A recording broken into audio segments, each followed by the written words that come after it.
بسم اللہ الرحمن الرحیم۔ آپ پر وحی رک جانے کا دور۔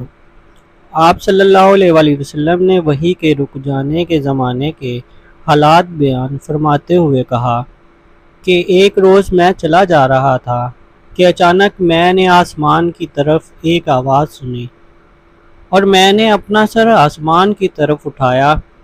کیا دیکھتا ہوں کہ وہی فرشتہ جو میرے پاس غار حرا میں آیا تھا وہ آسمان و زمین کے بیچ میں ایک کرسی پر بیٹھا ہوا ہے۔ میں اس سے ڈر گیا اور گھر آنے پر میں نے پھر کمبل اوڑھنے کی خواہش ظاہر کی۔ اس وقت اللہ پاک کی طرف سے یہ آیات نازل ہوئیں: اے لحاف اوڑھ کر لیٹنے والے، اٹھ کھڑا ہو اور لوگوں کو عذاب الہی سے ڈرا اور اپنے رب کی بڑائی بیان کر اور اپنے کپڑوں کو پاک صاف رکھ اور گندگی سے دور رہ۔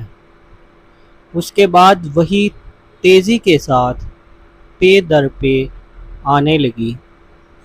اس حدیث کو یحییٰ بن بکیر کے علاوہ لیث بن سعد سے عبداللہ بن یوسف اور ابو صالح نے بھی روایت کیا ہے، اور عقیل کے علاوہ زہری سے بلال بن رواد نے بھی روایت کیا ہے۔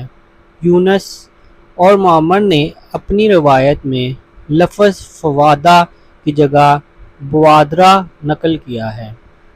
اس حدیث کو آگے بھی پھیلائیں اور چمکتی دنیا کو سبسکرائب ضرور کیا کریں، ساتھ دیے گئے بیل آئیکن کو بھی پریس ضرور کیا کریں کہ میری